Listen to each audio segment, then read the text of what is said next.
ए,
नहीं है जिसमें कोई तनाव, नहीं है जिसमें कोई विकल्प, नहीं है जिसमें कोई दोष, नहीं है कोई भी आक्रोश। सहजता जीवन का उल्लास, सहजता निर्विकल्प आनंद, सहजता श्वास और उच्छ्वास, सहजता ही है परमानंद।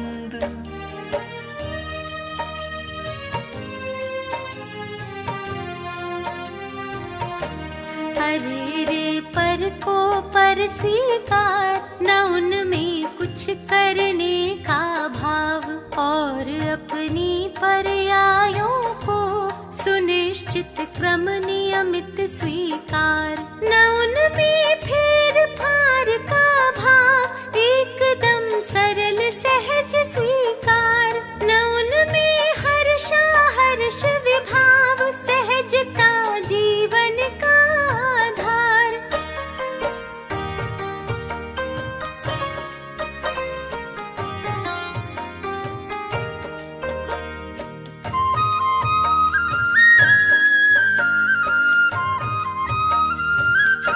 सहजता जीवन का आधार, वस्तु का सम्यक रूप निहार। जगत का सहज परिणमन देख, होए बस उसे सहज स्वीकार। सहजता जीवन का एक लक्ष्य, सहज जीवन ही हो स्वीकार। और जीवन का परम पवित्र ज्ञान दर्शन का हो व्यापार।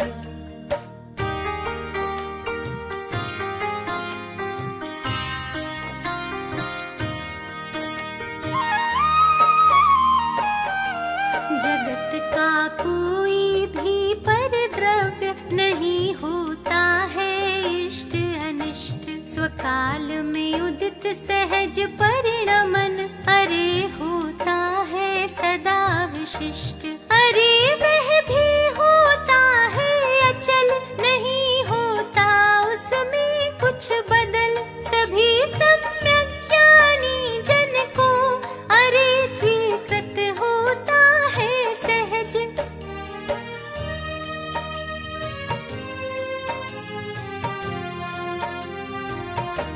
जगत का सभी परिणमन अरे पूर्णतः पूर्व सुनिश्चित है।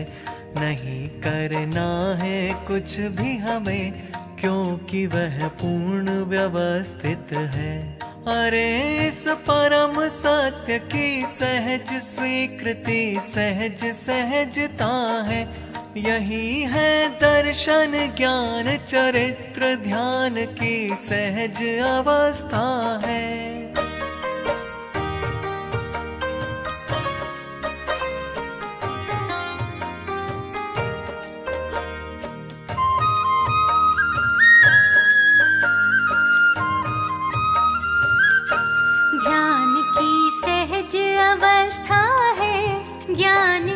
गौरव गरिमा है। अरे रे जीवन का आनंद आत्म की अद्भुत महिमा है।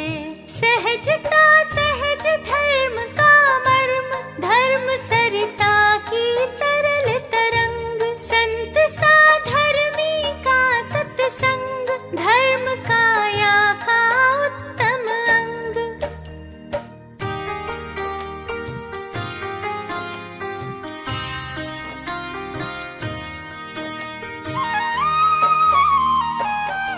सभी के मन में सहज उमंग और पुलकित है सारे अंग। बना है अद्भुत आत्म प्रसंग और मानस में विपुल तरंग। खिले हैं सबके सारे अंग, आत्म अनुभव की तरल तरंग। जगत में सहज सहज तारे, समाई है सब में सर्वांग।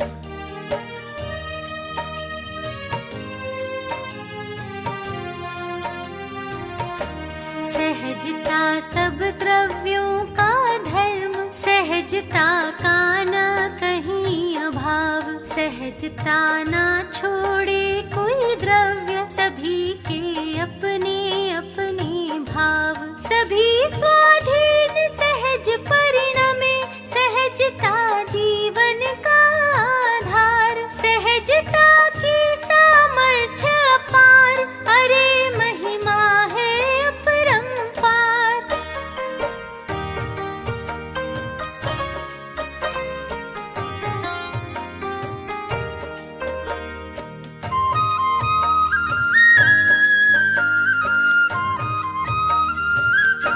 सहजता सब द्रव्यों का भाव, सहजता सबका सहज स्वभाव।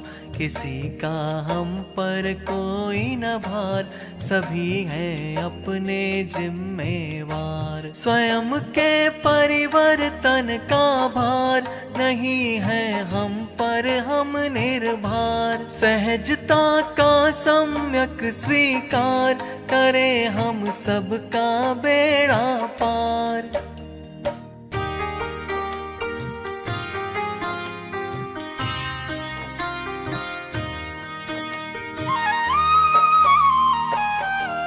करें हम सबका बेड़ा पार, यही है मुक्ति मग का द्वार। यही है अद्भुत आत्म शांति, यही है परमानंद अपार। यही है सम्यक दर्शन ज्ञान, यही है निश्चय धर्म ध्यान। यही है मन वच काय निरोध, यही है सहज समाधि योग।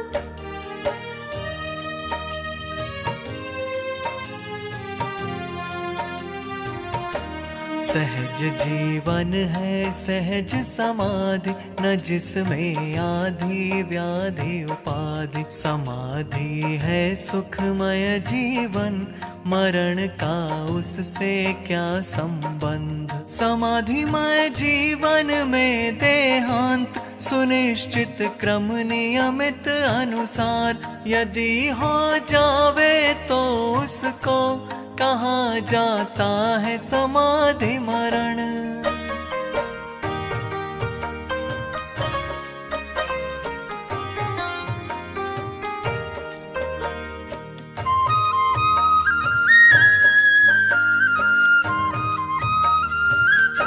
सहज संभावमयी जीवन, समाधि का है सम्यक रूप।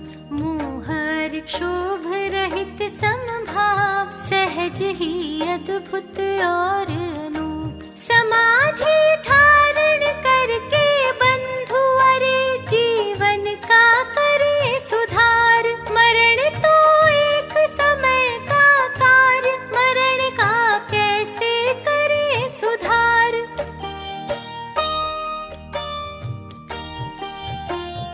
अरे सहजता जीवन का सर्वांग सत्य है, सबका सब कुछ निश्चित है, यह महासत्य है। सबका सब कुछ सहज स्वयं से ही होता है, अधिक कहें क्या सब स्वकाल में ही होता है। सभी सहज ही परिणमे अपने क्रम अनुसार, परिवर्तन संभव नहीं, करो सहज स्वीकार।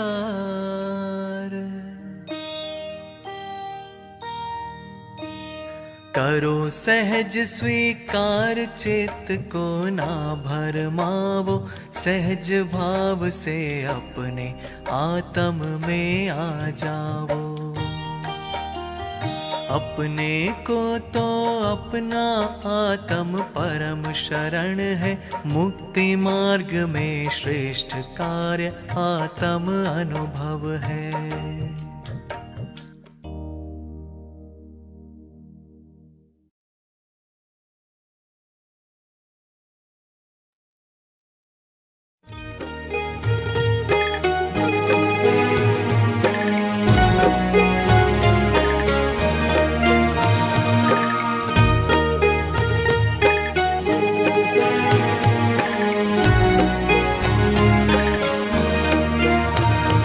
वाद नय षट द्रव्य गुण पर्याय और प्रमाण का, जड़ कर्म चेतन बंध का, अरु कर्म के अवसान का, कह कर स्वरूप यथार्थ जग का, जो किया उपकार है उसके लिए जिन वाणी माँ को वंदना शत बार है।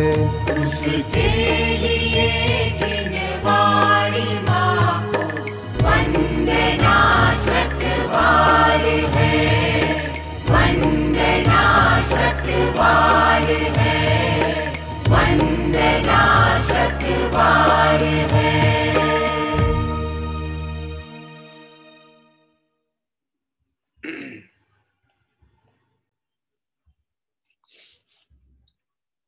सभी साधर्मी बंधुओं को जय जिनेन्द्र। आइए मंगलाचरण पूर्वक स्वाध्याय प्रारंभ करेंगे।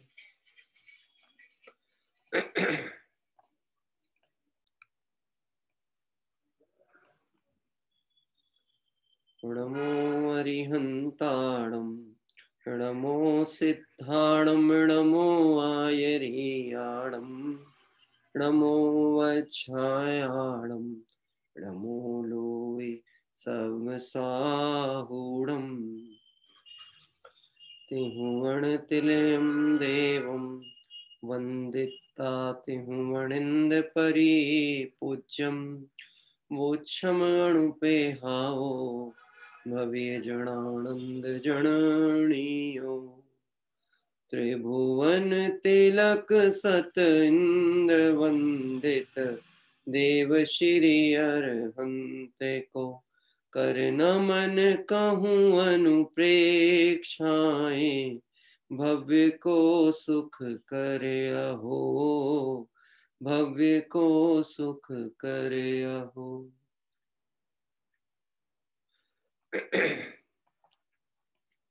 कार्तिक अनुप्रेक्षा ग्रंथादिराज में आश्रव भावना की चर्चा का क्रम चल रहा है। इसके अंतर्गत कल हम सभी ने शुभ आश्रव के कारणों की चर्चा की थी, जिसके आधार पर रत्नकर्ण श्रावकाचार्य की कुछ गाथाएं और जो विषय आश्रव भावना का है उसके अंतर्गत ये चर्चा चलती थी। और इस क्रम में अपने इस ग्रंथ के आधार पर 91 नंबर की गाथा से इस विषय को आगे बढ़ाया था। यहाँ पर मंद और तीव्र कषाय को प्रकट करने के लिए दृष्टांत पूर्वक यह बातें कही गई थी कि वह कौन से परिणाम हैं जो मंद कषाय का कारण बनते हैं। और उसमें सब जगह शत्रु मित्र आदि में तो प्रिय हित रूप वचन कहना, दुर्वचन सुनकर भी दुर्जन में क्षमा करना, सब जीवों के गुण ही ग्रहण करना, यह सब मंद कषाय के दृष्टांत हैं। दृष्टांत की अपेक्षा उदाहरण कुछ दिए जाते हैं इस तरह के सभी परिणाम जो कि जीव के कहना चाहिए समता, क्षमता और करुणा आदि के द्योतक हैं, वह सभी परिणाम मंद कषाय के अंतर्गत गिने जाते हैं। अभी इसके बाद में पहले 92 नंबर की गाथा आगे की ओर बढ़ेगी, जिसमें इसी विषय की संबंधित और थोड़ी सी चर्चा आएगी। पहले हम गाथा पाठ करते हैं। अपसरण करणम पूज्ये सुविदोष गहन शीलत्तम वीर धरणम च सुरम तिव्र कषायाणा लिंगाणी। अपनी प्रशंसा करें देखे दोष सज्जन पुरुष के, चिरकाल तक हो बैर तीव्र कषाय के यह चिन्ह है, कषाय के यह चिन्ह है। पहले तो 91 नंबर गाथा में मंद कषाय के संबंधित बातें आई थी दृष्टांत। अब इस 92 नंबर की गाथा में तीव्र कषाय के लक्षण बताते हैं। अन्वयार्थ। अपसरणम करणम, अपनी प्रशंसा करना। पूज्येषु वे दोष ग्रहण शीलत्तम, पूज्य पुरुषों में भी दोष ग्रहण करने का स्वभाव।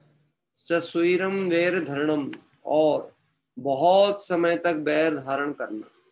तीव्र कषायाण लिंगाणी, यह तीव्र कषाय के चिन्ह है। कितने मुख्य रूप से यहाँ 3 बातें गिनाई गई। अपनी प्रशंसा करने का भाव, दूसरा पूज्य पुरुषों में दोष ग्रहण करने का स्वभाव, और तीसरा बहुत समय तक बैर धारण करना। मनुष्य पर्याय में मान कषाय की मुख्यता तो होती ही है, और उस मान कषाय की मुख्यता के कारण अपने जीवन में कोई थोड़ा सा गुण विशेष दिख जाए, जगत कुछ प्रशंसा कर ले, तो उसी से अपनी प्रभुता मानने की कमी ये मनुष्य पर्याय में मिथ्या दृष्टि जीवों को होती ही होती है, और अपनी प्रशंसा करके आनंद का अनुभव होता है। आज सुबह अपने स्वाध्याय के बाद में लगभग मेरे यहाँ अनेक प्रवचन और ये सब बीच बीच में चलते रहते क्रम से, तो मेरे यहाँ मेरे पिताजी का ही प्रवचन मैं सुन रहा था, चल रहा था घर में ही। तो वह प्रवचन के अंतर्गत उन्होंने एक बात की थी, उपाधि की चर्चा वह कर रहे थे उस विषय में। मोक्ष मार्ग प्रकाशक के आधार पर बहुत पुराना प्रवचन था, तो वह उपाधि की चर्चा में उन्होंने बात कही थी कि वास्तव में उपाधि प्रिय है कि नहीं है। तो जगत जनों को जिनके कषाय विशेष होती है उन्हें उपाधि प्रिय होती है, और उपाधि लगती कहाँ पर है कि नाम के पहले लगती है और नाम के बाद में भी लगती है। हाँ, और उसकी व्याख्या करते हुए उन्होंने कहा था कि नाम के पहले लगे मतलब सींग उग गए, और नाम के पीछे लगे मतलब पूंछ उग गई। अब किसको कितने बड़े सींग और कितनी बड़ी पूंछ पसंद है, उस हिसाब से उसका गति परिवर्तन तय होता है कि वह है तो मनुष्य गति का, लेकिन उपाधि का रस यदि पड़ा हुआ है, मान कषाय का रस पड़ा है, अपने गुणों को प्रकट करने का भाव है, तो वह मनुष्य गति का होने पर भी तिर्यंच जैसे परिणाम को लेके चल रहा है। तिर्यंच गति जैसी अवस्था है, यद्यपि तिर्यंचों के ऐसा मान कषाय नहीं दिखेगा जैसा मनुष्य पर्याय के जीवों में है। उनमें उस मान कषाय का फल दिख सकता है, परिणाम नहीं दिखता। मान कषाय का फल ऐसा दिख रहा है, शरीर में बड़ी लंबी पूंछ है। हाँ, मान कषाय का परिणाम तिर्यंच गति में उस हाथी के उसमें मुख पे दिख सकता है कि उसकी इतनी लंबी सूंड है, क्योंकि प्रसिद्धि का भाव था ना कि नाक ऊंची रहे। हाँ, और वह नाक ऊंची रखने के लिए जिन परिणामों से वह तिर्यंच गति का बंध किया, तो इतनी लंबी नाक मिल गई कि अब उसको उठा करके चलना पड़ता है। क्या कह रहे हैं? और यह तीव्र कषाय का परिणाम है, अपना गुण प्रकट करने का भाव। यद्यपि देखा जाए ये मनुष्य पर्याय में जो जगत के जीव हैं, इनमें गुण नाम की कोई विशेष चर्चाएं होती च नहीं है। दोष विशेष होते हैं संसारी जीवों के, गुण नहीं होते। गुण तो वीतरागी भगवंतों के पंच परमेष्टियों के होते हैं, जिनके दोषों की हानि होती है। जिनके जितने दोष घट गए वही गुण है।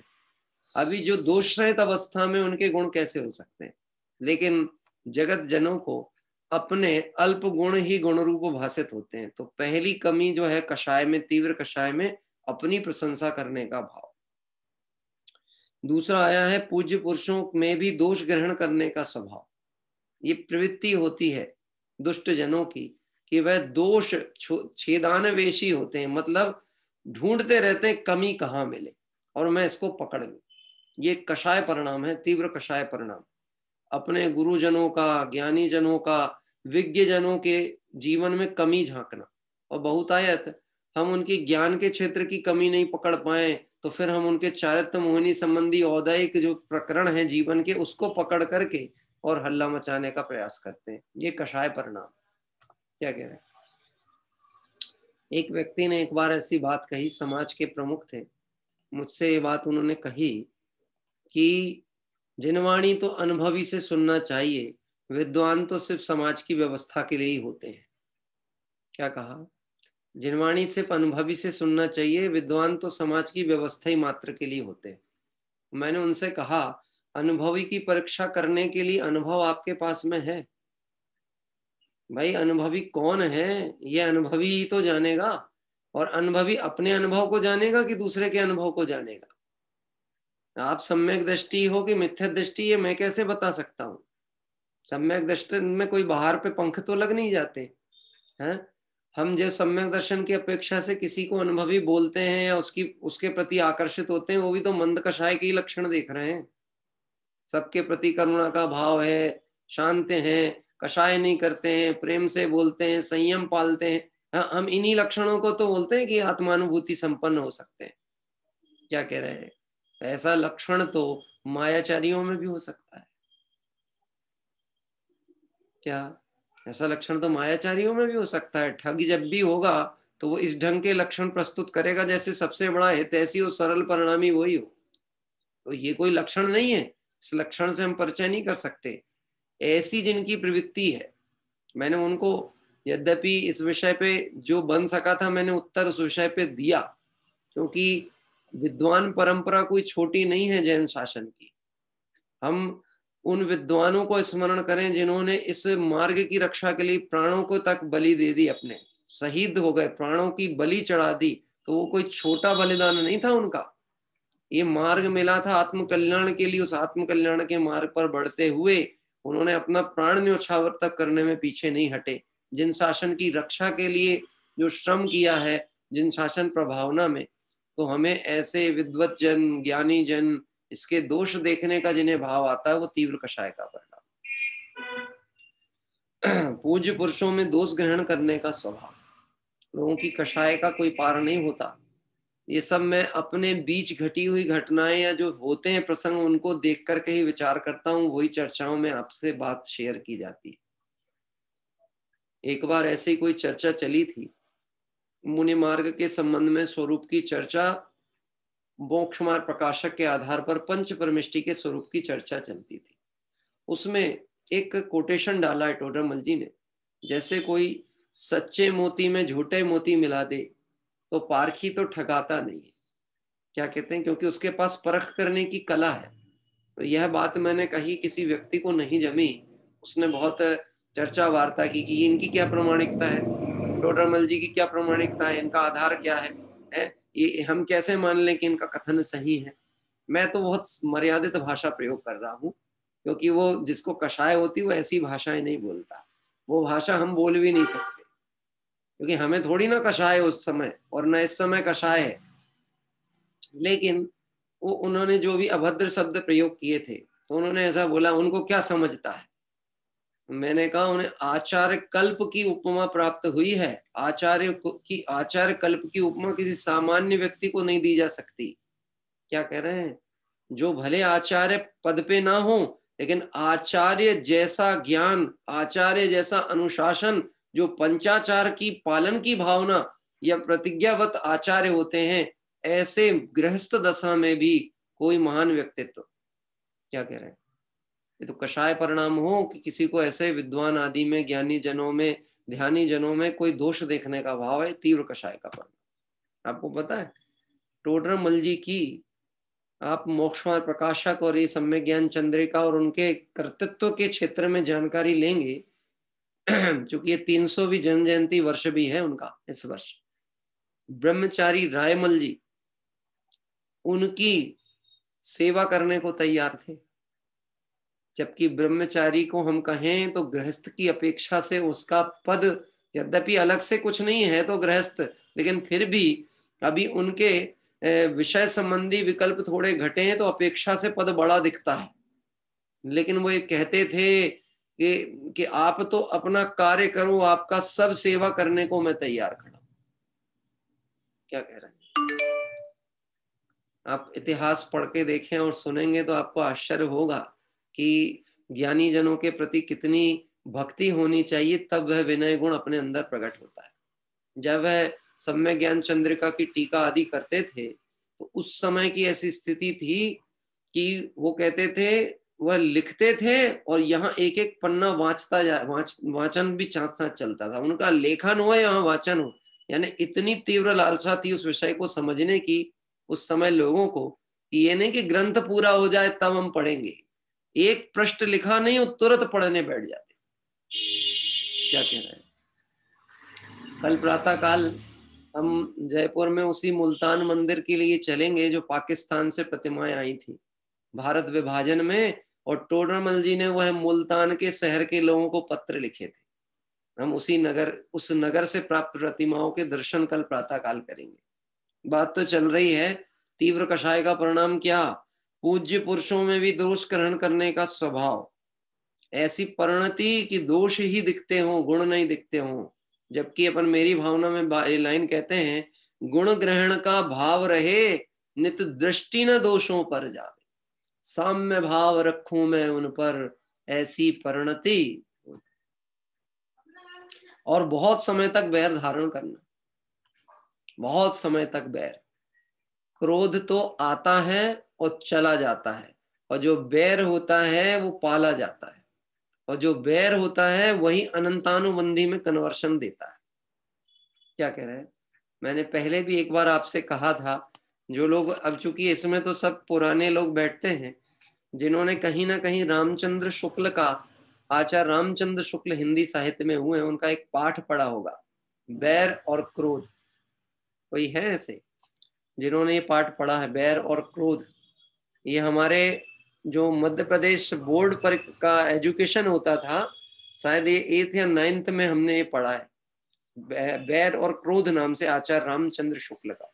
देखिए कुछ चीजें गुणग्राहकता आपको लेनी हो, इनके पास में भी बहुत अच्छी होती है साहित्यकारों के पास। प्रमोद जी पढ़ा है अपने पाठ, बैर और क्रोध पढ़ा है, बहुत अच्छा।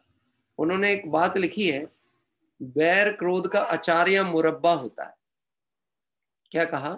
बैर क्रोध का अचार या मुरब्बा होता है। जैसे क्रोध तो मौसमी होता है, आया और गया, लेकिन उसको मौसमी फल को हम अचार बना के रख लेते हैं। जैसे आम का सीजन आया तो आम खरीदा और फिर उठा करके उसका अचार बना लिया। अब कितने समय तक सड़ा सड़ा के खाते हैं लोग? हाँ, लोगों के तो 1-1, 1.5-1.5, 2-2 साल तक पड़ा रहे, आश्चर्य की बात नहीं। तो वो उसको सड़ाना, क्रोध को सड़ाना, वो बैर है।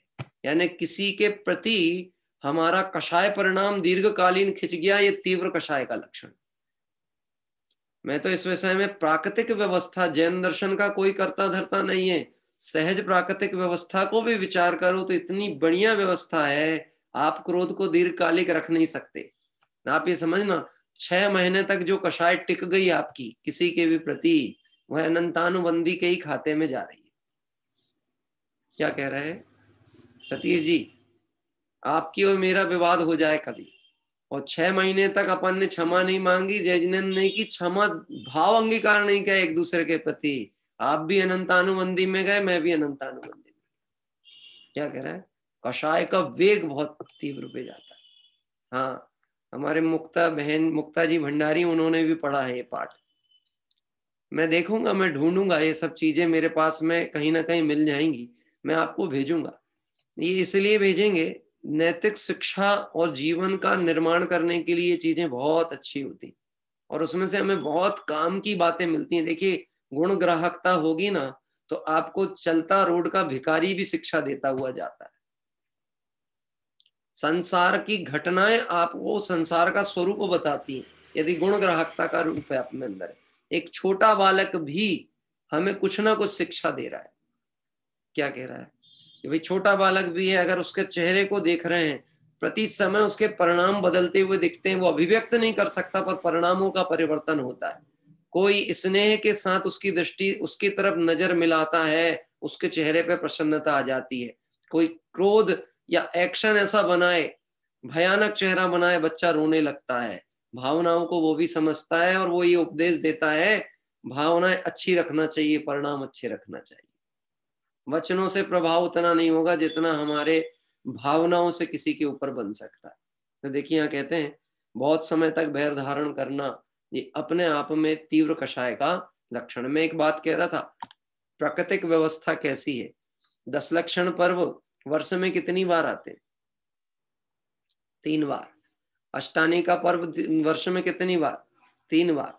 हर महीने में पर्व चतुष्टय 4, 2 अष्टमी 2 चतुर्दशी, फिर रत्नत्रय व्रत, 16 कारण व्रत और बहुत सारी अपन ऐसी चीजें देख सकते हैं जो अपने जैन शासन में व्रतों की संज्ञा को प्राप्त होती है।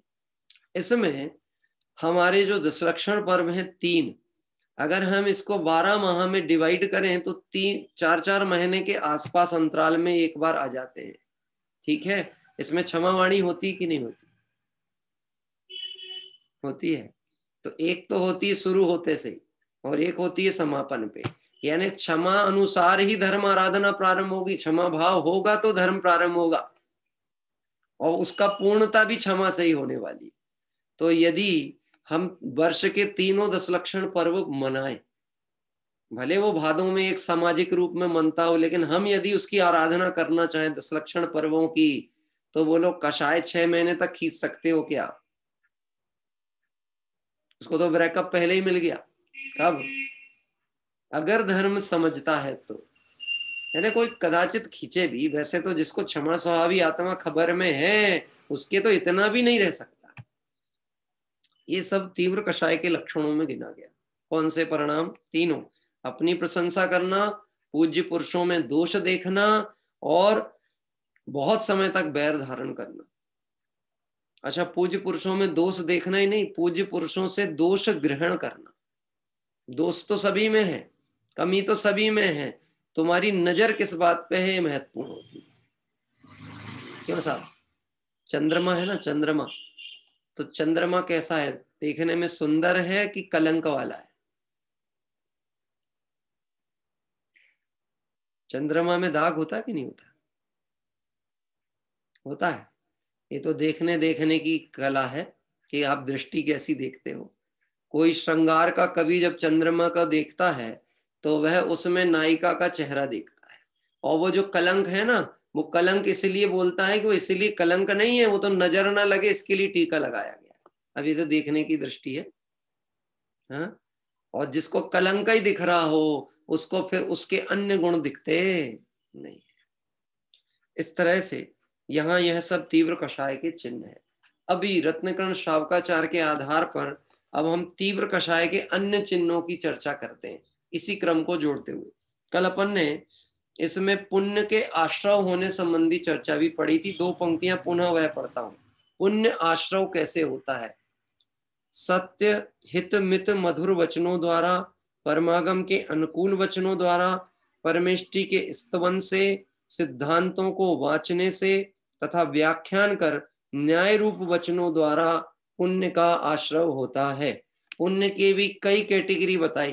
पहले तो जो बात आई थी उसमें परोपकार की भावना, दीन दुखी जीवों के प्रति करुणा, ये सब भी पुण्य का कारण।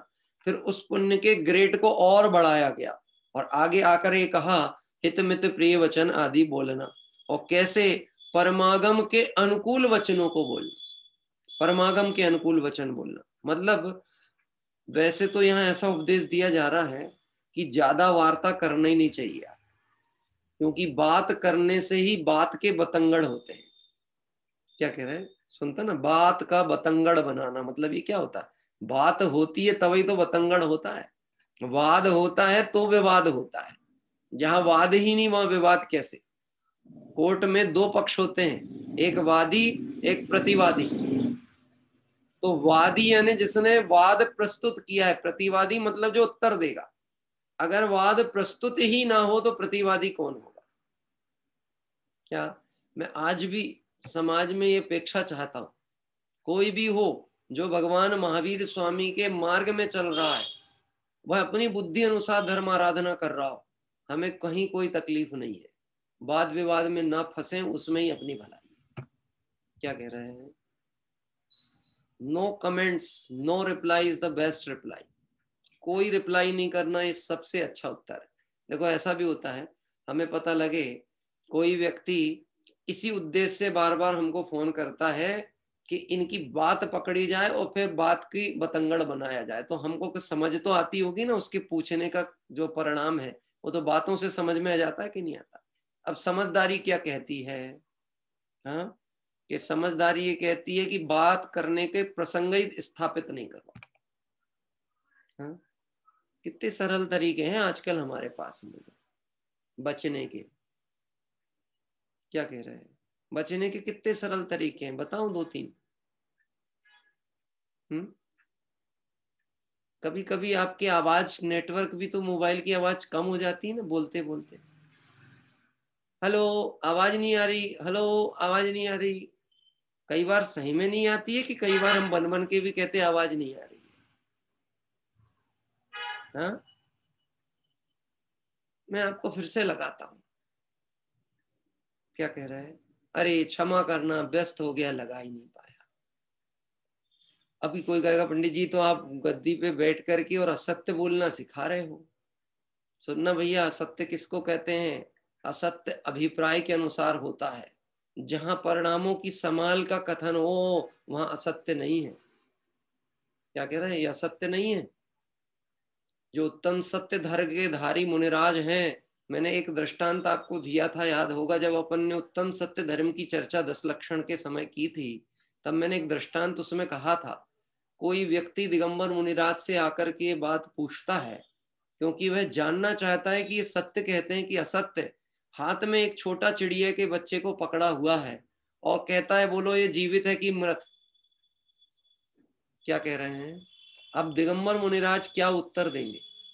क्योंकि वो उस बच्चे को, उस छोटे से जीव को हाथ में मुट्ठी में रखे हुए देख उसके परिणाम को समझ गए, इसका परिणाम खोटा है। यह मेरी परीक्षा करके एक जीव की हत्या भी कर सकता है। तो क्या चाहता था वो ये बोल दे कि ये जीवित है और मैं उसको दबा दूं। तो मुनिराज ने कह दिया, अरे यह तो मृत है। उसको तो मुनिराज को झूठा साबित करना था। तो उनने क्या किया? देखो तुम सत्यव्रत के धारी नहीं हो, ये हाथ खोला, वो चिड़िया उड़ गई है। वहां चिड़िया उड़ी, मुनिराज अपने ध्यान में गए और ये चिड़ी मार यहां वहां घूमता रहा। अब बोलो वो सत्य है कि असत्य? प्रमोद जी, मुनिराज का वो कथन सत्य है कि असत्य है? यह चिड़िया मृत है, यह कथन सत्य है। क्या कह रहे हैं? क्योंकि अभिप्राय में किसी जीव को कष्ट ना हो जाए, मेरे कथन से किसी का अहित ना हो जाए। और देखना, इतना कह के हार भी, अगर मान लो दुनिया की दृष्टि में वो हार भी गए और वो कहे मैं जीत गया, मैं जीत गया, हार में भी जहां जीत हो लेकिन हमारे परिणाम संभलते हो, उससे बड़ी जीत कोई दूसरी नहीं होती। सतीश जी, हाँ, अपना क्या जाता है? हमने इतना कह दिए, हाँ भैया तुम बड़े हम छोटे, हमें बोलने से वो बड़ा हो गया क्या कि हम छोटे हो गए क्या? हाँ,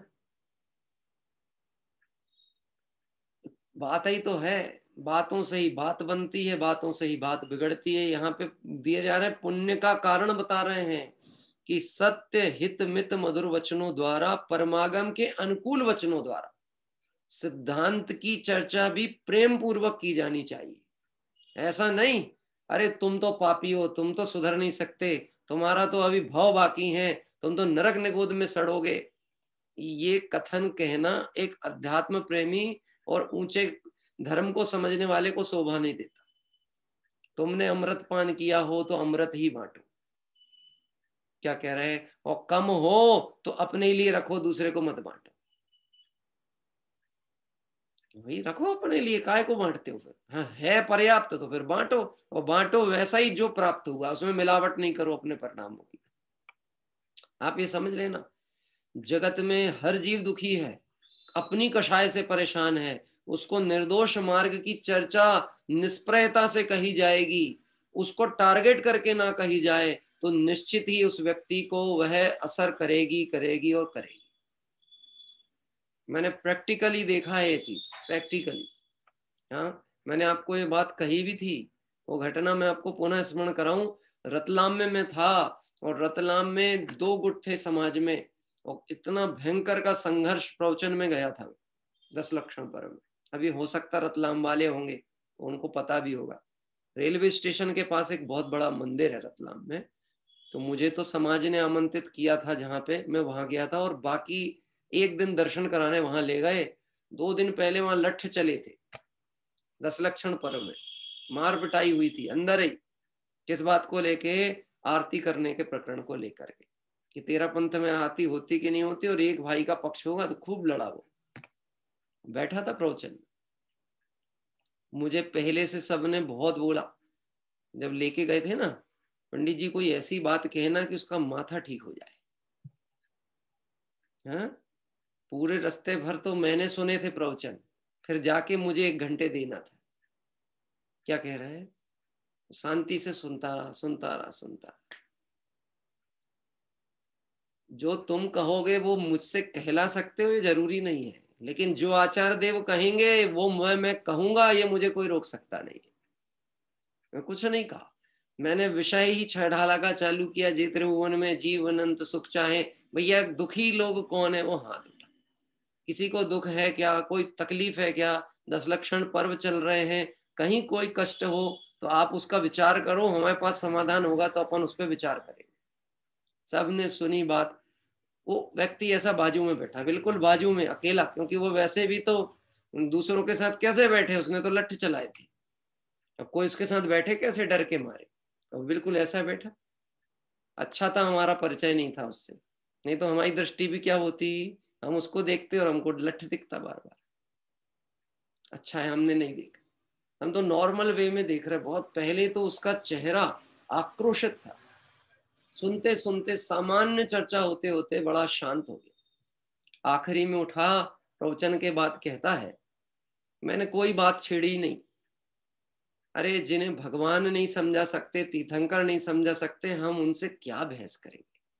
मैंने कोई बात ही नहीं छेड़ी। आखिरी में उठा, वो क्या बोलता है, ये समाज वाले बहुत पक्षपाती हैं, अच्छे पंडित को अपने यहाँ बुलाते हैं और खराब वाले को हमारे यहाँ भेजते हैं, ऐसा बोला वहीं सबके सामने।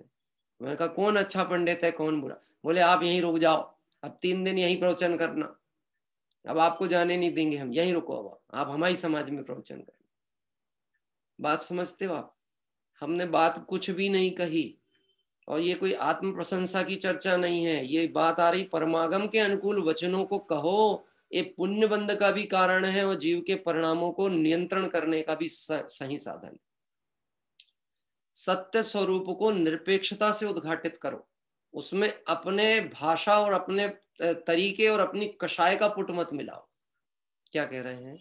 शक्कर मीठी है तो उसको मीठी ही कहो, कहीं किसी को तकलीफ नहीं होने वाली। इसलिए कहा परमागम के अनुकूल वचनों द्वारा, परमेष्टि के स्तवन से, सिद्धांतों को वांचने से और व्याख्यान कर न्याय रूप वचनों द्वारा पुण्य का आश्रव होता है, पुण्य बंध का कारण है। परमेष्टि का स्तवन, सुबह हम पूजन करते हैं, जब भी हमें समय मिले और हम चिंतन करें, वह पुण्य का कारण है। और सिद्धांतों को वांचने से, जैन सिद्धांतों का वांचन करने से, क्योंकि पुण्य का कारण होता है कषाय की मंदता, और जैन सिद्धांत जब भी आप विचार करोगे आपकी कषाय कमजोर पड़े बिना रहेगी। हाँ, विचारो, जो जो देखी वीतराग ने, सो सो होसी वीरा रे, अनहोनी कबहू नहीं होसी काहे होत अधीरा रे। अभी ये विचार किया, ये जैन सिद्धांत है, क्रमबद्ध पर्याय है, जो जब होना है तब हो करके रहेगा। अनादि निधन वस्तुएं भिन्न भिन्न अपनी अपनी मर्यादा सहित परिणमित होती हैं, कोई किसी के परिणमित कराने से परिणमित नहीं होती, कोई किसी के अधीन नहीं है, उन्हें परिणमित कराना ये कोई उपाय नहीं है, ये मिथ्या भाव है। ऐसा विचार करो। अभी बोलो ये विचार करते समय अपना जो कषाय का वेग चलता है वो कमजोर होता है कि नहीं होता? निमित्त करता दिख रहा है कि अकर्ता दिखने लगा निमित्त? विचार करते सही। हाँ, वस्तु विचारत पावते मन पावे विश्राम, रस स्वादत सुख उपजे अनुभव या को नाम। सिद्धांतों को वांचने से तथा व्याख्यान कर न्याय पूर्वक वचनों द्वारा कोई जिन श्रुत के 2 अक्षर को भी निरपेक्षता से, आत्मार्थ भावना से, साधर्मी पने की भावना से किसी को सुनाता है, उसे बहुत पुण्य का बंध होता है। अरे इतना कहा है, को 2 अक्षर का ज्ञान दे जिन श्रुत का, ताको फल केवल ज्ञान कहो है। इसी में रत्नकर्ण शावकाचार्य, 2 अक्षर का दान किसी को देना, उसका फल केवल ज्ञान होता है। कल आचार्य कुंद कुंद स्वामी का आचार्य पदारोहण दिवस है, तो आचार्य पदारोहण दिवस उन भगवंत आचार्य कुंद कुंद स्वामी का है जो ज्ञान दान में प्रसिद्ध हुए थे, ज्ञान की विनय में प्रसिद्ध हुए थे। ये सब चर्चाएं आगे अभी आएंगी, अपन पढ़ेंगे क्रम से। आगे पढ़ते हैं। अब पाप का आश्रय होने का कारण, पाप कैसे परिणामों से पाप का बंध होता है।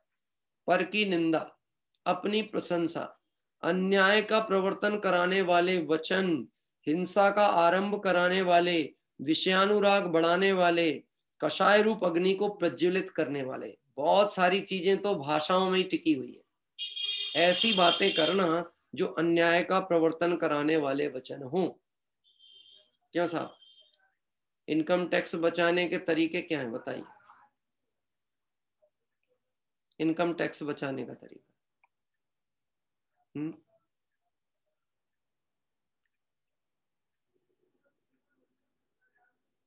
पंडित जी, हम तो नहीं, हम क्या बताएंगे, वो तो है जो है सो, हम क्या बताएं। मन स्तब्ध हो गया ना आपका इतनी देर को, क्यों? हमारा अंतरात्मा खुद कहता है ये कार्य योग्य नहीं है।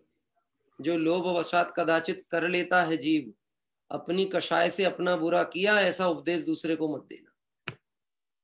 क्या कह रहे हैं? ऐसे उपदेश दूसरे को नहीं देना। दूसरा थोड़ा निवृत्ति के परिणाम वाला हो तो उसको ऐसे उपदेश और ऐसा मार्ग मत बताना कि वो सांसारिक विकल्पों में उलझ जाए। हाँ, अरे तुम्हारे जैसा दुर्भाग्यशाली कोई आदमी नहीं होगा, मार्केट में फ्रंट की जगह लेकर के बैठे हो, हैं? जरा ये अच्छा बड़ा सा एक शोरूम खोल लेते तो आज तो दिन दुनी रात चौगनी वृद्धि हो रही होती। क्या बैठे रहते हो? हाँ, गजब की बात है। वो अपने पुण्य उदय अनुसार, प्रमाण अनुसार भोग रहा है जो भी उसके उदय भवितव्य का है। हम ऐसा उपदेश दे करके उसको विषय राग में फंसाने का जो परिणाम लेते हैं, वो कुछ करे या ना करे, इन भावों का फल तो अपने को बंध ही गया। इसको कहते हैं अनर्थ दंड, बेमतलब का पाप। व्यर्थ की सलाह किसी को देना ही नहीं, और योग्य सलाह भी पात्र जीव हो तो देना। व्यर्थ सलाह तो किसी को देना ही नहीं, और योग्य सलाह भी पात्र को ही देना। उपदेश सिद्धांत रत्नाला ने लिखा है, अयोग्य जीव को दिया गया उपदेश वैसा ही अहितकर होता है जैसे मणि युक्त सर्प को भी दूध पिलाया जाए तो वह विष को ही उगलेगा। इसलिए अयोग के साथ में वार्ता नहीं करना, उसको उपदेश भी नहीं देना। हाँ, जिसको प्यास लगी होगी ना, वो पानी की कीमत समझता है, और जिसको प्यास नहीं लगी होगी वो पानी बहाता बहुत है, पीता नहीं है। क्या कह रहा है? तो पानी की कीमत समझो, पानी को जीवन कहा गया है। ऐसे ही हम वचनों को समझो, ये वचन अमृत वचन है, इसका पान करके जीवों के रोग मिट जाने चाहिए। लेकिन जो कषाय से जल रहे हों उनके लिए वचन कार्यकारी नहीं है, इसलिए उनके साथ प्रयोग नहीं करना। अन्याय का प्रवर्तन कराने वाले वचन, हिंसा का आरंभ कराने वाले वचन, ये सब रत्नकर्ण शावकाचार्य में बहुत चर्चा आई है। सत्याणु व्रत के अंतर्गत भी इसकी व्याख्या की गई है। ऐसे वचन नहीं बोलना, ऐसे उपदेश नहीं देना। खेती किया करो, तुम्हारी इतनी एकड़ जगह पड़ी हुई है, क्या बंजर पड़ी हुई है, बटाई में दे दो किसी को। क्या कह रहा है? तुम्हारा क्या मेहनत लगने वाली है, 1-2 लाख लगाओगे 2-5 लाख की कमाई हुआ करेगी हर साल की। ऐसे उपदेश किसी को नहीं देना। क्यों नहीं देना? क्योंकि उसमें जितने जीवों की हिंसा होगी उन सब की अनुमोदना और उसे कराने का जो परिणाम है वो तुम्हारे माथे पे आना। क्या क्यों साहब, कर्म स्टॉक करना है कि खत्म करना है? जैसे पाप को तो खत्म करना है, पर पुण्य तो करना है ना इकट्ठा। कल एक बात कही थी, हम जिन मंदिर पुण्य के लिए नहीं जाते, हम पुण्य की दृष्टि को न्योछावर करने के लिए जिन मंदिर जाते हैं। हाँ, हे प्रभु आप मिले हो, आपका मार्ग मिला है, उससे बड़ा पुण्य और क्या हो सकता है? अब आपकी भक्ति में पुण्य बंद हो और संसार में ही रह जाऊं, ये मेरी भावना नहीं है। कषाय रूप अग्नि को प्रज्वलित करने वाले, कलह विसंवाद शोक भय बढ़ाने वाले, धर्म विरुद्ध मिथ्यात्व असंयम को पुष्ट करने वाले, अन्य जीवों को दुख अपमान धन आजीविका की हानि करने वाले वचनों से पाप का आश्रव होता है। बहुत सारी चर्चाएं की। कषाय रूप अग्नि को प्रज्वलित करने वाले, ऐसे शब्द नहीं बोलना जो किसी के हृदय को चोट पहुंचा दे। देखना एक बात है, सत्यानुव्रत के अंतर्गत ये चर्चा आई है। ऐसे वचन जो सत्य भी हों लेकिन कठोर हों, जो किसी के हृदय को आघात पहुंचाते हो, वो सत्य नहीं कहलाते।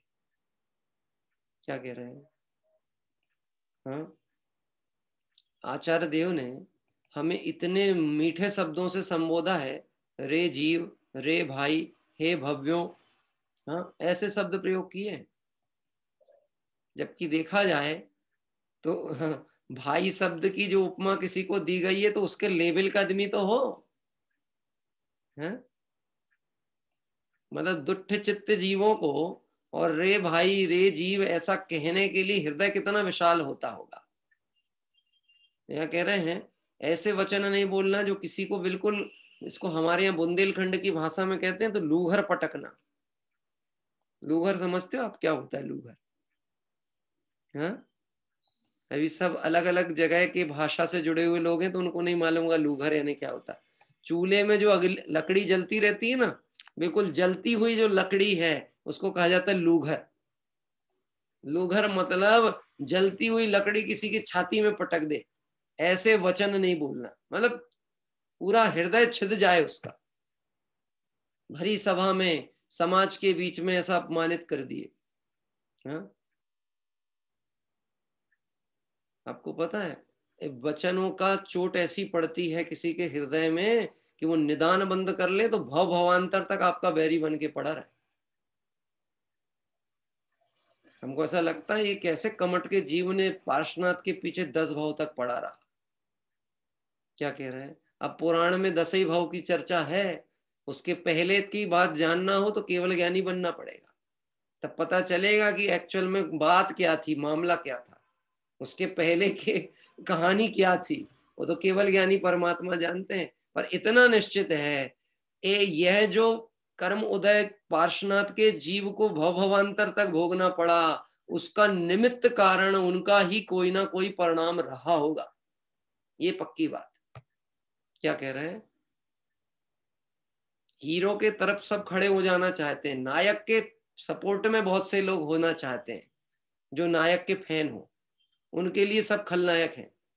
ऐसा नहीं है, खलनायकों के भी बहुत दोस्त होते हैं। और हम कह रहे हैं खलनायक को भी खल शब्द हटा दो, खल मतलब दुष्ट, तो है तो वो भी नायक। दुष्टता एक समय का परिणाम है, वो गया, वह भी राजा ही है।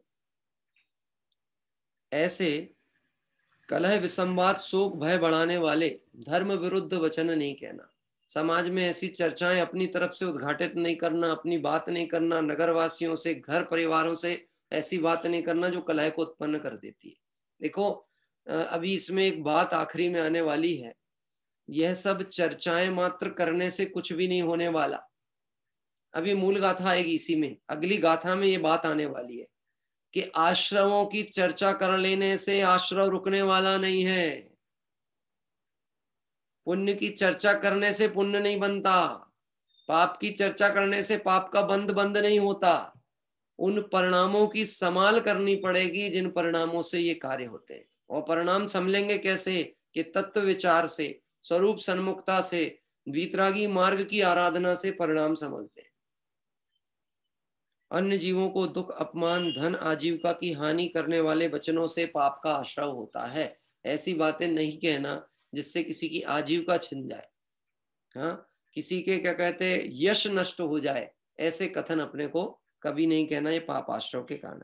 फिर से एक बात आती है, पुण्य आश्रव के कुछ और कारण बताते हैं। शुभ आश्रव का कारण, परमेष्टि की पूजन, प्रणाम, जिनायतन की सेवा, जिनायतन मतलब जिन मंदिर आदि की सेवा, धर्मात्मा पुरुषों की वैयावृत्ति, धर्मात्मा, धर्मात्मा मतलब जैसे जो धर्म मार्ग पर बढ़ रहे हैं, मुख्य पने तो पंच परमेष्टि भगवंत, लेकिन उस मार्ग की आराधना में जो जीव लगे हुए हैं वह भी धर्मात्मा कहलाते हैं परंपरा के अनुसार। तो धर्मात्मा पुरुषों की वैयावृत्ति, यत्नाचार पूर्वक जीवों पर दया रूप होकर सोना, देख के यत्नाचार पूर्वक जीवों पर दया रूप होकर सोना, सोना नहीं, सोते समय यत्नाचार पूर्वक रहना शब्द ऐसा बोला जा रहा है, यत्नाचार पूर्वक सोना, सोना नहीं, सोते समय ध्यान रखना कोई जीव ना मर जाए। बैठना, उठना, पलटना, रखना, धरना, सौंपना, खाना, पीना, बिछाना, चलना, हिलना इत्यादि काय के योग का शुभ आश्रव का कारण है।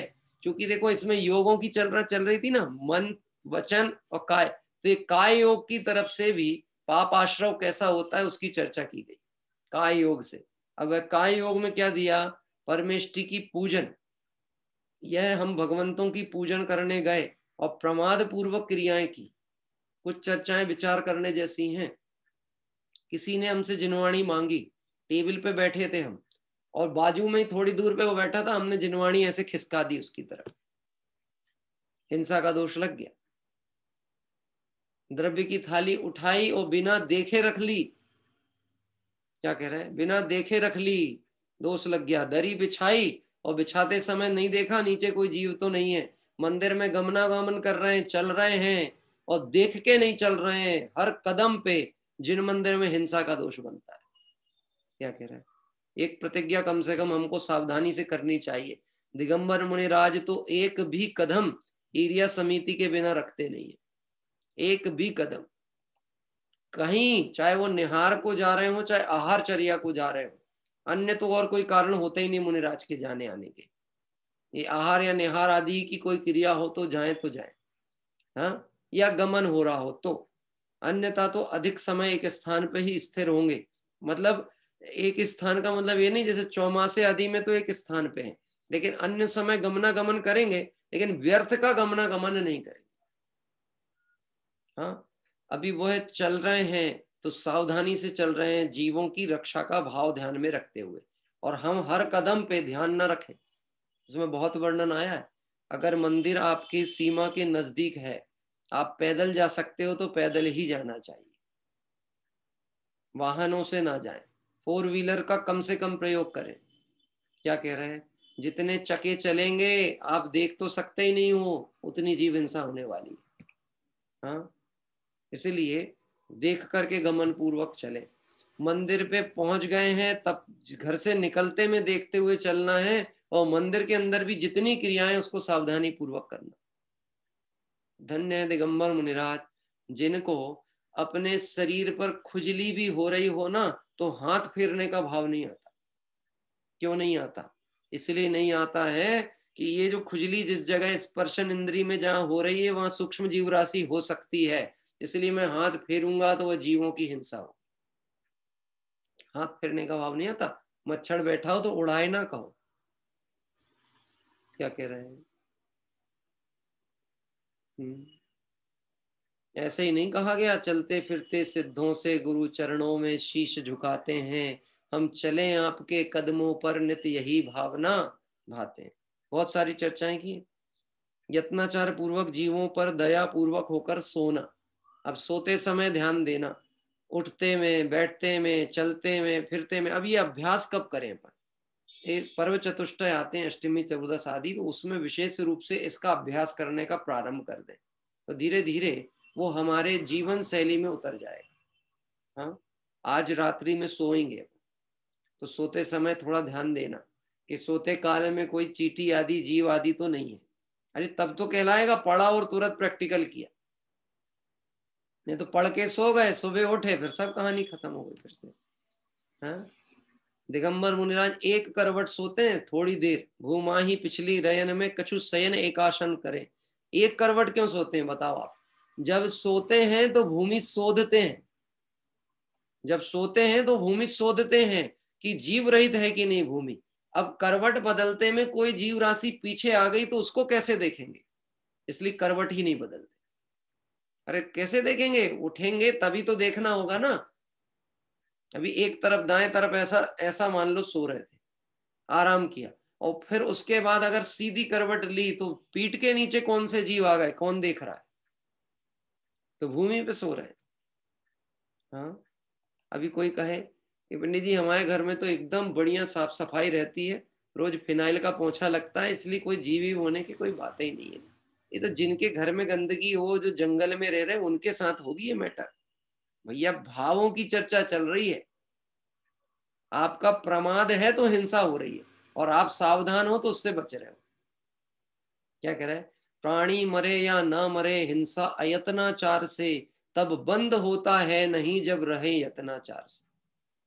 तो मूल गाथाएं हैं आचार्य देव। प्राणी मरे या ना मरे, मरता हो या नहीं मरता ये महत्वपूर्ण नहीं है। हम पानी इसलिए छानते हैं क्योंकि हमें सब जीव भूले हुए भगवान सिद्ध समान दिखते हैं, हमारे निमित्त से एक भी जीव का घात नहीं हो, ये परिणाम है। पानी इसलिए छाना जाता है। क्या कह रहे हैं? अब कोई कहे वो तो कितना ही कर लो, मरते तो हैं ही, तब फिर वहां सिद्धांत आता है सब आयु से जीवित रहे, सब आयु क्षय से मरण हो, यह बात जिनवर ने कही, तुम मार कैसे सकोगे जब आयु हर सकते नहीं। क्या कह रहे हैं? वो तो जिनका आयुष्य आ गया है वो मरण होगा ही, हमें तो फल अपने परिणामों का लगने वाला।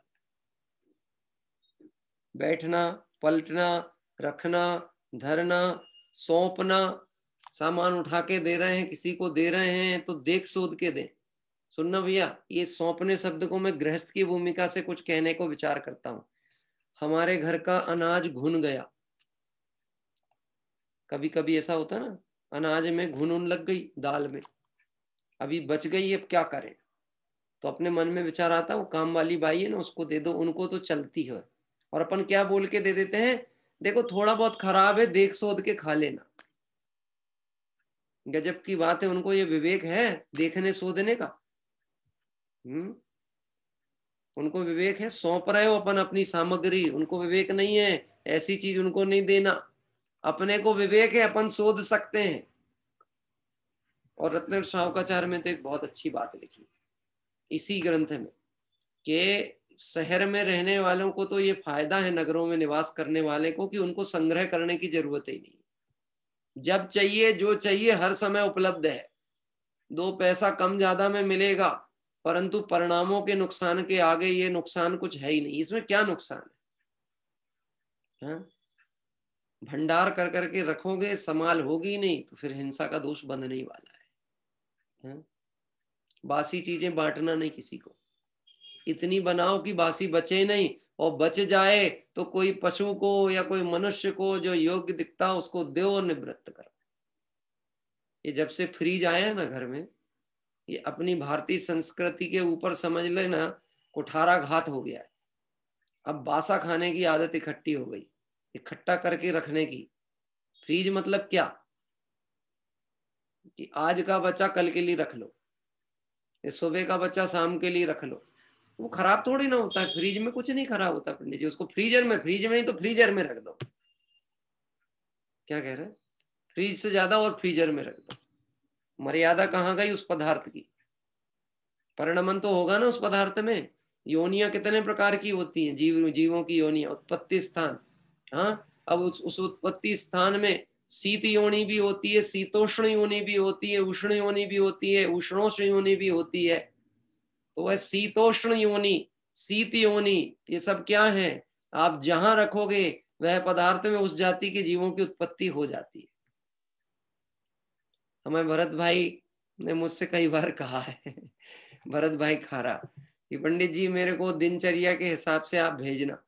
देखता हूँ, मुझे आपका विकल्प अब भी फिर से आ गया, मैं अभी आपको व्हाट्सएप पे व्यक्तिगत भेजूंगा कुछ चीजें जो हो सकता है बहुत से लोगों को पता हो, मर्यादा क्या होती है, आटे की मर्यादा क्या है, पानी की मर्यादा क्या है, भोज्य पदार्थ की, व्यंजनों की मर्यादा क्या है, अपनी जानकारी में होना चाहिए। वर्षा ऋतु में कितने दिन की, ग्रीष्म ऋतु में कितने दिन की, शीत ऋतु में कितने दिन की, और कैसे पदार्थों को चलित रस आदि कहा है, ये सब जान करके किसी को देने के पहले सावधानी से समझ लेना।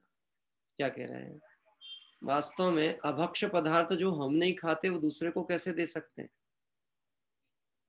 हम तो पानी छान के पिए, और कोई बाहर से व्यक्ति आया अन्यमति और उसने कहा भैया एक बोतल पानी मिल जाएगा क्या, तो अपन भरते समय विचार करें वो तो अजैन है, उसको तो सब चलता है, दे दो भी नहीं छना हुआ पानी। हाँ, कि उसको भी उतना ही छना पानी देना जितना अपना मर्यादित छानते हो आप, प्रमाद नहीं करना। अरे भैया अब कौन छानेगा, इनको भर देंगे इनकी 5 लीटर की बोतल तो अपने को नहीं बचेगा। बात ख्याल पड़ती? ऐसा काम नहीं करना, ऐसा कार्य योग्य नहीं है। ये सब ऐसे प्रमाद जनित जो भी कार्य होंगे वह सब अशुभ योग आश्रव का कारण बनने वाले। खाना पीना इसमें भी सावधानी रखना, क्या खाना, कैसे खाना, देख के खाना, सावधानी से खाना। पेय पदार्थों में भी सावधानी रखना। गजब की बात है, पानी पीते हैं तो देखते हैं कि नहीं देखते? हाँ, पानी पीते तो देखते कि नहीं देखते कि अब भी छाना है साहब? धर्मपत्नी बिल्कुल बचपन से संस्कारित है, उसने छान के दिया है, उसके ऊपर शंका करेंगे हम? कि उसके ऊपर शंका नहीं करो, अपनी सावधानी से देखो वहां से यहाँ आते तक में कोई जीव राशि तो नहीं गिर गई, और ना भी गिरी हो हमें तो परिणाम का फल लगने वाला है, हम सावधान है कि अनाज है, ड्राई फ्रूट्स हैं। अभी एक काजू होती है ना, काजू को खोले बिना नहीं सेवन करना, काजू खोले बिना, बादाम खोले बिना सेवन नहीं की जाती। क्यों? हमें बाहर से तो बिल्कुल फ्रेश दिखे और अंदर में जीव राशि हो सकती है। चरणानी योग का विषय बड़ा विस्तृत रहता है, सुनने में ऐसा लगता भी है, अच्छी भी है, लेकिन पालन करने की बात आती तो भैया बहुत कठिन है। हाँ? अब आप समझ लेना, जब ये घर की मर्यादाओं में इतनी चीजें कह रही हैं, इतनी बात कही जा रही है, तो फिर बाहर में तो ये सब संभव हो ही नहीं सकता। जिसका बाहर का चलता है वो बाहर के बाहर पता नहीं कहाँ निकल जाएगा, पता ही नहीं चलने वाला। हाँ? जिसको बाहर का चलता। और एक बात लोग कहते हैं, अब हमारे परिचितों में भी तो लोग ऐसे रहते हैं ना, तो कहते हैं हमको तो सब चलता है, हमको तो सब चलता है।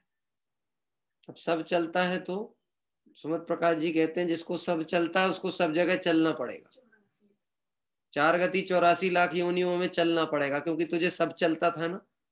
हाँ, तो अब तू चलता ही रहे, कहाँ? 84 लाख योनियों। इसलिए रखना, धरना, सौंपना, खाना, पीना, बिछाना, चलना, हिलना, यद्यपि मुख्य रूप से तो मुनिराज इन सब चीजों पे नियंत्रण करते हैं, पर हम उनके मार्ग के पालन करने वाले हैं, हम उनके भक्त हैं, जो आचार्य भक्ति करे हैं सो निर्मल आचार धरे। क्या दिगंबर मुनिराज उस घर में आहार ले सकते हैं जिस घर में आलू प्याज आता हो? हाँ, जमी कंद आता हो? कि नहीं नहीं साहब उनके बर्तन अलग हैं, और जब उनके आहारचर्या का प्रसंग बनता है तब हम उस समय तो बिल्कुल छुपा के रख देते, टोकनी पे कपड़ा ढांक के।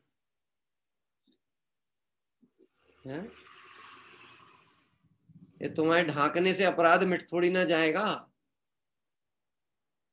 क्या कह रहे हैं? मुनिराज पात्र के गुण भी देखते हैं, दातार के 7 गुण कहे गए हैं, वो देखते हैं। बोले उनको कैसे पता चलता होगा? तुम्हें को सब पता है, उनको कुछ नहीं पता है, ये विशेष ज्ञानी है। चेहरा देख के तो तुम्हारी अंदर से बाहर तक की पूरी नस नाड़ी पता लग जाए उनको। क्या कह रहे हैं? मतलब पर अपने को ऐसा लगता है हम बड़े चतुर हैं, हम तो बड़े बड़ों को ठग लेते हैं साहब। उद्दिष्टाहार मुनिराज करते हैं कभी? उनके निमित्त बने तो मुनिराज आहार ही ना ले। कैसा लेते हैं? सदगृहस्थ श्रावक के यहाँ जो मर्यादा अनुसार शील संयम की रक्षा का हेतु बने, ऐसा आहार और संविभाग व्रत के साथ में दिया गया हो, और वो भी कैसा? अति प्रीति पूर्वक, विनय पूर्वक, भक्ति पूर्वक दिया जाए, ऐसा आहार मुनिराज ग्रहण करते हैं। और फिर जब ऐसे भावलिंगी संतों के आहार जिस घर में होते हैं तो वहां पंचाश्चर्य हो तो उसमें आश्चर्य की क्या बात है? पंचाश्चर्य हो तो आश्चर्य की बात। ये आचार्य कुंद कुंद स्वामी के ग्रंथों की बातें हैं, कोई नए नहीं आई कि कोई नए व्यक्ति ने खड़ी कर दिया हो नया पंथ।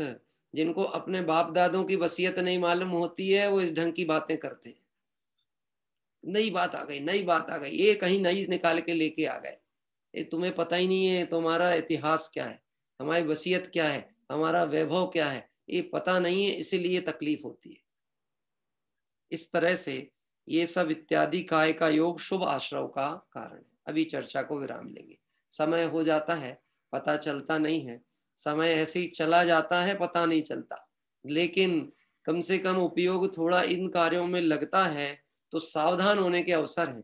इस अपेक्षा यहाँ पे जो बात लिखी थी, ग्रंथों को वांचना, व्याख्यान करना, पढ़ना, पढ़ाना, इसमें उपयोग लगना चाहिए। हाँ, आज भी मुझे कुछ लोगों के मैसेज आए कि आप पूजा को आगे रखना चालू, हमको ये आपके भावनाएं रहेंगी, हमारी बहुत बहुत अनुमोदना, हमें बड़ी प्रसन्नता है, आप चलाते रहना। देखो एक बात है, कार्य सहज ही होता है और सहज ही चलता है। लोगों की भावनाएं होती हैं तो कार्य होता है। हमारी क्या सामर्थ्य कि हम उसे करें कि नहीं करें। अगर देखा जाए, भवि भागन वच जोगे वशाए, तुम ध्वनि है सुनि विभ्रम नसाए। सिर्फ गणधर उपस्थित हो तो दिव्य ध्वनि होती, ऐसा नहीं। भव्य जीवों का भाग्य भी होगा और उनके वचन योग होंगे तो दिव्य ध्वनि होती है। ऐसे मुझे ऐसा लगता है भले वो 4 लोग भी साधर्मी बंधु हों जिनको मंदिर नहीं मिल पा रहे हैं या जिनको वह आराधना का अवसर नहीं है, जो सांसारिक तकलीफ या परेशानी से बीत रहे हैं, उनका परिणाम उतनी देर भी संभलता है और उसके लिए कुछ परिश्रम हमें अतिरिक्त भी करना पड़े तो कोई दिक्कत नहीं। लेकिन एक उद्देश्य सबका अपना होना चाहिए, हमें इन सब के पीछे अपना कल्याण की भावना मुख्य रखनी है और कुछ भी नहीं। इस तरह से कल चर्चा फिर इसी विषय से आगे बढ़ेगी। विषय तो बहुत ऐसा लग रहा था छोटी छोटी सी गाथाएं हैं, पर माल बहुत है। आइए बढ़ेंगे भक्ति पाठ की तरफ।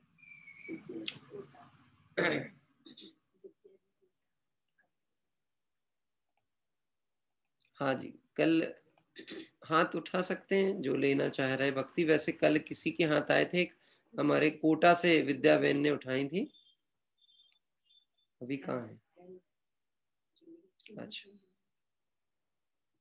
चलिए, अभी मुझे स्पॉटलाइट पे नहीं देख पा रहे हैं। एक बहन, हाँ एक बहन और उन्होंने भी उठाया है। अर्चना जी कहाँ से हैं आप? आपका अनम्यूट करता हूँ।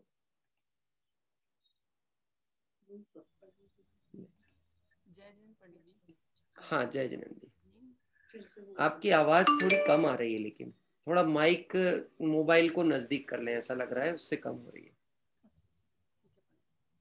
हाँ पंडित जी मैं गाजियाबाद से बोल रही हूँ। गाजियाबाद से? अच्छा हाँ अच्छा, ठीक ठीक। मोहन नगर गाजियाबाद। हाँ हाँ जी। हाँ एक छोटा सा भजन लेना पर चाहती आपका हूँ। माइक की आवाज बहुत कम आ रही है हम लोग को। आप लोगों को ठीक आ रही है क्या? कम आ रही है ना? कम आ रही है। हाँ अभी आपको थोड़ा पास से ही बोलना पड़ेगा, यदि ईयरफोन नहीं है तो आप माइक को थोड़ा, हाँ इतना पास रखिए, थोड़ा जोर से आपको बोलना पड़ेगा, फिर आएगी। ठीक है पंडित जी। हाँ अभी आएगी, आप बोलिए। ठीक है। पर को ही देखा तूने किया ना तत्व विचार, पर को ही देखा तूने किया ना तत्व विचार, निज को ना देखा किया पर द्रव्यों से प्यार, शुद्धात्म तत्व हूँ मैं, शुद्धात्म तत्व हूँ मैं, ये न सोचा एक बार, पर को ही देखा तूने किया ना तत्व विचार, पर द्रव्यों से प्रीत लगा कर तूने भव भव भ्रमण किया। हट धर्मी रही मन के अंदर जिन वाणी जब श्रवण किया। मिला चतुर गति फल है, मिला चतुर गति फल है, मरा जन्मा बार बार, पर को ही देखा तूने किया ना तत्व विचार। अविचल अविनाशी शक्ति का कभी नहीं तूने मान किया। शुद्ध आत्म सुख का भी तूने नहीं कभी पान। इस अखंड आत्मा की तुझे हुई नहीं दरकार, पर को ही देखा तूने किया ना तत्व विचार। जड़ द्रव्यों को अपना माना और उनसे ही प्यार किया। दृष्टि जोड़ी ना तम से और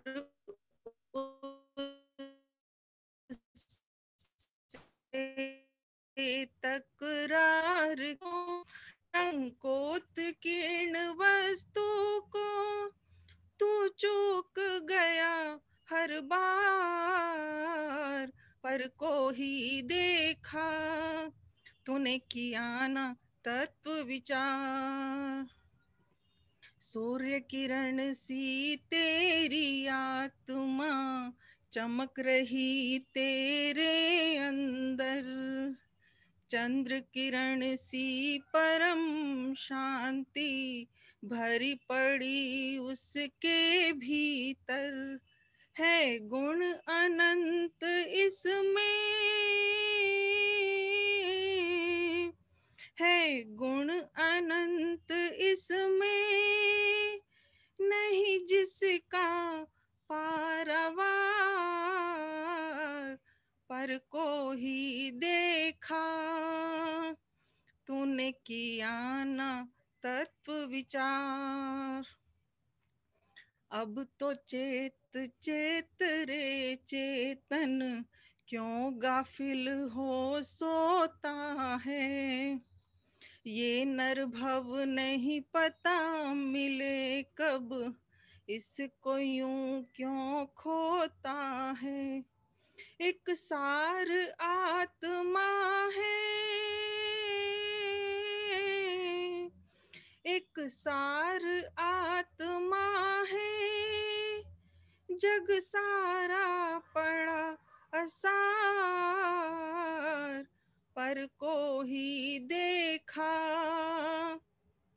तूने किया ना तत्व विचार। निज को ना देखा किया पर द्रव्यों से प्यार। शुद्धात्म तत्व हूँ मैं, शुद्धात्म तत्व हूँ मैं, ये न सोचा एक बार, पर को ही देखा तूने किया ना तत्व विचार। जय जिंदगी जी। जय। निश्चित ही बहुत सुंदर भक्ति अभी हमारे अर्चना बहन जो कि गाजियाबाद से जुड़ते हैं उनके द्वारा ली गई। स्वर भी बहुत अच्छा, भाव तो बहुत ही अच्छे थे। पर को ही देखा न किया तूने तत्व विचार। वास्तव में ये तत्व विचार कोई उपदेशात्मक बात नहीं है, और तत्व विचार स्वयं को ही करने की अपेक्षा से सारी चर्चा यहाँ पर की गई है कि खुद ज्ञायक स्वरूपी आत्मा है लेकिन पूरा उपयोग जो भ्रमता है वो बाहर की तरफ जाता है। मुझे बार बार बाबूजी साहब, युगल जी साहब की पूजन की वो पंक्तियां ध्यान में आती हैं। जड़ पर झुक झुक जाता चेतन की मार्दव की खंडित काया। अधिक समय कहाँ झुका रहता है। हाँ, अभी अपन उठेंगे यहाँ से और फिर उसके बाद में फिर लेट जाएंगे। किसको आराम देने के लिए जाएंगे? देह को। देह को देंगे आराम और लगता है कि मेरा आराम पूरा हो गया। क्या कह रहे हैं? और कितने ही सो लेना, थकान कभी मिटती नहीं है। और डनलप के गद्दों पे सोने वालों की तो थकान मिटती नहीं, बढ़ती बढ़ती है। तो धन्य दिगंबर मुनिराज जो थोड़े समय को भी इस शरीर के को सहकारी जानकर और फिर थोड़ा आराम भी कदाचित उनके होता हो, तो वह शरीर का के लिए जो दिया गया आराम है वो इसके लिए है कि आराधना में सहकारी बना रहे, है सामायिक में रहे, अन्य कार्यों में रहे, उसके लिए सावधानी से ऐसा कार्य करते हैं। बहुत सुंदर भक्ति अभी हमारी बहन के द्वारा ली गई। आइए अब हम आगे चलते हैं। मेरा अनुरोध है, बहुत सारे साधर्मी बंधुओं के नाम मैंने अभी स्क्रॉल करके देखे। इसमें बहुत सारे लोगों के मतलब कैमरे पहले अच्छे थे तो चालू होते थे। ये हो सकता है कि किसी कारणवशात उनका मोबाइल के कैमरे वैमरे गड़बड़ हुए हों तो चालू नहीं हो रहे हों, तो उन्हें सुधराना चाहिए। तो इसीलिए आवश्यक है, आप दिखोगे तो आपका उपयोग टिकेगा और आप बंद रखोगे तो आपका उपयोग शिथिल होगा। ऐसे ही समझ लेना, खुली आंख से सुनना और बंद आंख से सुनना दोनों में अंतर है। बंद आंख से सुनने में आप कब कहना चाहिए गुण स्थान ऊपर हो जाए आपका ठिकाना नहीं। हाँ, बंद आंख से सुनते में और फिर बाद में पूछा जाए कि भैया क्या था, नहीं नहीं हम तो गहराई में थे, तत्व चिंतन की गहराई में। तो बहुत अपना गृहस्थ है, छदमस्तों का उपयोग बहुत चंचल होता है। आपका उपयोग यहाँ से हटा मतलब कहीं ना कहीं जाएगा, भटकेगा। कोई बहुत ही अशक्यता मजबूरी हो उसके लिए मेरा आग्रह नहीं, लेकिन हो जाए तो कोशिश करें। आइए हम सभी भाव प्रतिक्रमण के लिए चलते हैं। हे अरहंत प्रभो, मुझसे मन वचन काय द्वारा कृत कारित अनुमोदना द्वारा संरंभ समारंभ आरंभ द्वारा क्रोध मान माया लोभ द्वारा प्रमाद इत्यादि विभावों द्वारा इस भव में या पूर्व भव में सच्चे देवशास्त्र गुरु की अभिनय हुई हो, व्रतों में अतिक्रम व्यतिक्रम अतिचार अनाचार दोष लगाया हो, एकेंद्रिय से लेकर पंचेंद्रिय तक किसी भी जीव की हिंसा हुई हो, विराधना हुई हो, दिन या रात में लगाए सर्व दोषों का पश्चाताप व्यक्त करता हूँ, क्षमा मांगता हूँ। वह मेरे सभी दोष मिथ्या हो, मैं मुझ में रहूं, इस प्रकार मैं इन सभी दोषों का प्रायश्चित करता हूँ।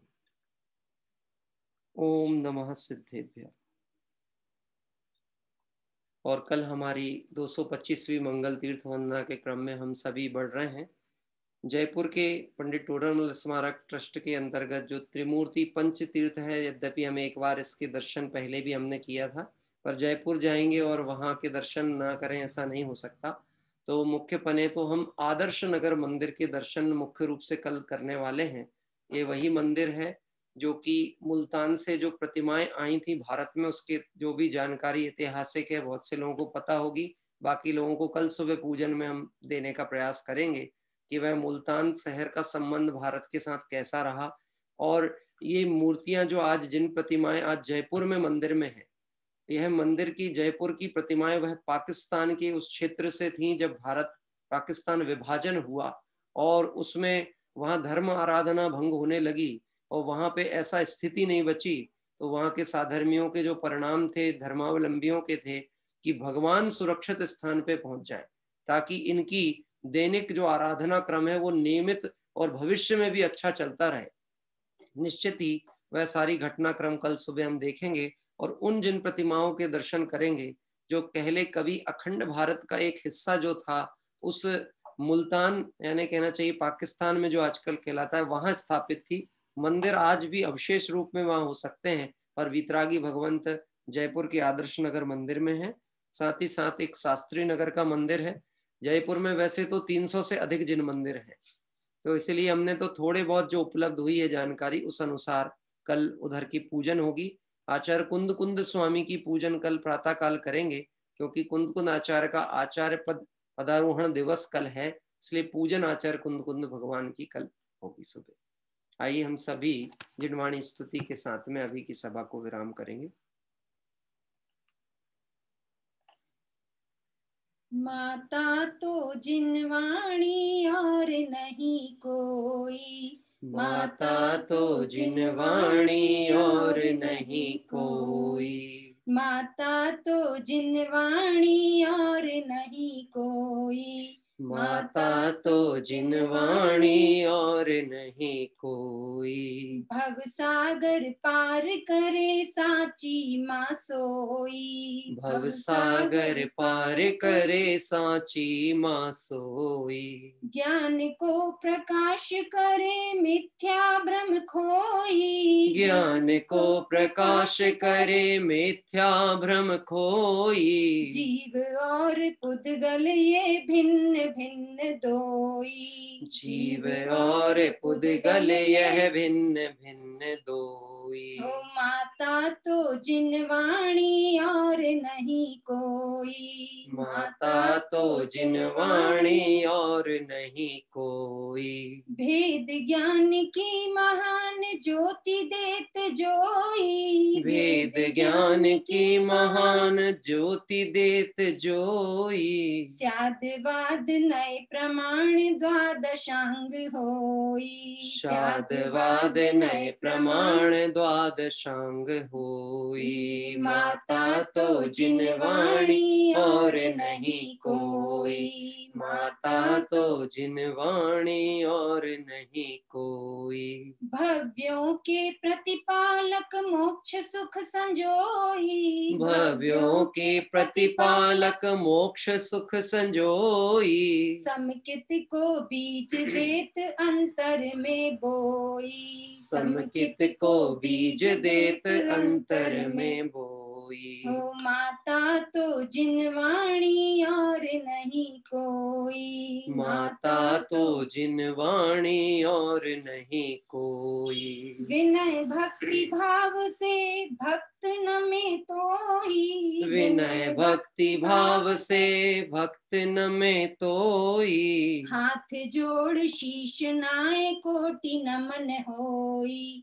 हाथ जोड़ शीश नाय कोटि नमन होई। माता तो जिनवाणी और नहीं कोई, माता तो जिनवाणी और नहीं कोई। भव सागर पार करे साची माँ सोई, भव सागर पार करे साची माँ सोई। नमोकार मंत्र पाठ पूर्वक काय उत्सर्ग करें। नमो अरिहंताणं नमो सिद्धाणं नमो आयरियाणं नमो उवच्छायाणं नमो लोवे सब साहूणं नमो अरिहंताणं नमो सिद्धाणं नमो आयरियाणं नमो वच्छायाणं नमो लोए सब साहूणं नमो अरिहंताणं नमो सिद्धाणं नमो आयरियाणं नमो उवच्छायाणं नमो लोए सब साहूणं। जय बोले द्वादशांग में जिनवाणी माता की जय हो। देवशास्त्र गुरु भगवान की जय हो। अनंतानंद सिद्ध परमेष्टि भगवंतों की जय हो। वीतरागी जैन शासन की जय हो। इस तरह से मंगल आराधना का हमारा ये क्रम निश्चित ही मुक्ति श्री को प्राप्त करेगा और हम संसार दुख से मुक्त होंगे। इसी मंगल भावना के साथ विराम। सभी साधर्मियों को जय जिनंद। कल प्रातः काल आचार्य कुंद कुंद स्वामी के आचार्य पद आरोहण दिवस की मंगल शुभकामनाएं सभी साधर्मी बंधुओं को।